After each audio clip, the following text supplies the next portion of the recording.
খাবার দেওয়ার উনি দিলেন, চাপান হলো।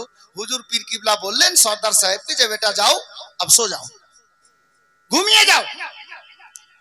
খাদেমদেরকেও পাঠিয়ে দিলেন অন্য রুমে। খাদেমরা অন্য রুমে গেলেন, হুজুর পীর কিবলা ওই রুমটাই থাকলেন। ঠান্ডার রাত। সর্দার নাদার সাহেব বলছেন যে আমাকে বললেন পীর কিবলা দরজাটা ভিড়িয়ে দাও, ভিড়িয়ে দিলাম। আর আমি ঘুমাতে পারছি না এই জন্যই যে রাতে যদি হুজুরের বাইরে যাওয়ার দরকার পড়ে যায় উনি আমাকে ডাকবেন, এটা আমার জন্য বেয়াদবি হবে, যার জন্য সর্দার ঘুমাতে পারছেন না। উনি বলছেন ঠান্ডার রাত, বাড়ির আহবাব সবাই তো ঘুমিয়ে গেছে, আমি নাদার সর্দার কখনো ডানে যাচ্ছি কখনো বামে যাচ্ছি, দরজা বন্ধ আছে, ঘরের লাইট বন্ধ আছে, রাত শেষ হতে এসেছে, 3 ভাগের 2 ভাগ পেরিয়ে গেছে, আল্লাহর কি হুকুম। হুজুর মাসরুর মিয়া কালিমি যেই রুমের মধ্যে আরাম করছিলেন দরজাটা নিজের মনে কিছুটা খুলে গেছে, জোরে বলুন, দরজা খুলে গেছে। আমি নাদার সর্দার ভয় করছি, আবার মনও চাইছে হুজুর কি করছেন একটু দেখা যাক। হযরত গেরামি নাদার সর্দার বলছেন রাস্তা চলতে চলতে আমি বারান্দায় চলতে চলতে আর চোখে তাকিয়ে দেখলাম তো আমার দিলটা ঘাবড়ে গেল, আমার বেচাইনি বেড়ে গেল। আমি জিজ্ঞাসা করলাম সর্দার কি দেখলেন বেচাইনি বেড়ে গেল? আরে যে চেহারা দেখলে বেচাইনি দূর হয়ে যায়, কখন বলবেন?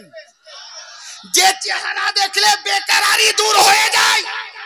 আপনার বেকরারি বেড়ে গেল, কারণটা কি? হযরত গেরামি নাদার সর্দার বলছেন আমি থরথর করে কাঁপছি, তার কারণ একটাই ছিল যে আল্লাহু আকবার, সকাল হলেই থানার পুলিশ আমার বাড়ি আসবে। কেন হলো কি? বলে হুজুর মাসরুর মিয়া আলাইহির রাহমাকে আমি ভালো রুমের মধ্যে রেখে বাইরে এলাম, লাইট জ্বলছিল, লাইট বন্ধ, লণ্ঠন বা চারাক বা মোমবাতি যা ছিল লাইট বন্ধ, কিন্তু ঘরের মধ্যে আলো রডের চাইতে বেশি।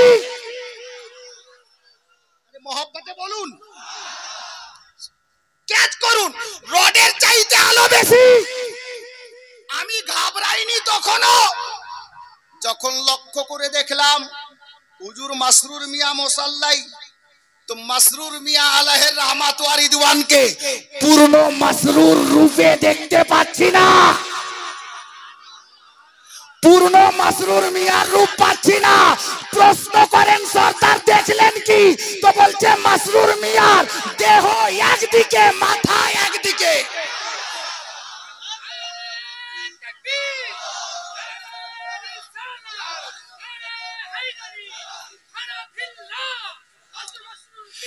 একদিকে মাথা একদিকে দেহ। গোলামে কালিমি জিজ্ঞেস করুন নাদার সর্দারকে, সর্দার ঘাবড়ালেন আর তারপর কি হলো? তো সর্দার জি বলছেন আমি তো হায়রান হয়ে গেলাম, দেহ আলাদা মাথা আলাদা, কিন্তু জবান থেকে আল্লাহর জিকির বেরোচ্ছে, জবান থেকে আল্লাহর জিকির বেরোচ্ছে। এই সুন্নি মুসলমান বুঝাতে এটাই চাইছি, 1400 বছর পূর্বে মাসরুর মিয়ার বাবা শহীদ হওয়ার পরেও বল্লমের আগাই কোরআনের তেলাওয়াত, আর নাদার সর্দার বলছেন মাসরুর মিয়ার দেহ একদিকে মাথা একদিকে, উনার জবানে আল্লাহর জিকির ছিল। তার মানে বুঝতে পারলেন হুজুর মাসরুর মিয়াও জিন্দা, উনিও জিন্দা। আব সকাল যখন হতে চললো, ফজরের টাইম হচ্ছে, ই সর্দার বলছে আমি তো থরথর করে কাঁপছি, পুলিশ আসলেই ধরবে। স্বাভাবিক কথা, পুলিশ আসলেই নিয়ে যাবে জেলখানায়। সর্দারজি বলছে আমি কাউকে ডাকও দিতে পারছি না, এহেন অবস্থায় দাঁড়িয়ে আছি। ফজরের টাইম হতে না হতে খানকার মধ্যে থেকে আওয়াজ আসছে, মাসরুর মিয়া ডাক দিচ্ছে নাদার সর্দার আন্দার আজা।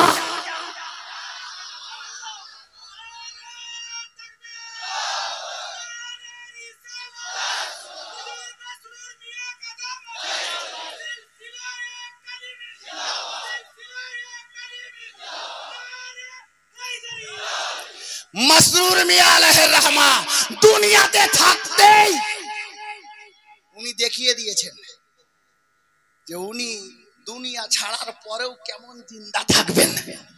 1400 বছর আগে ওনার বাবা হুসাইন দেখিয়েছেন, 1400 বছর পর ওনার আওলাদ সৈয়দি মাসরুর মিয়া দেখিয়েছেন।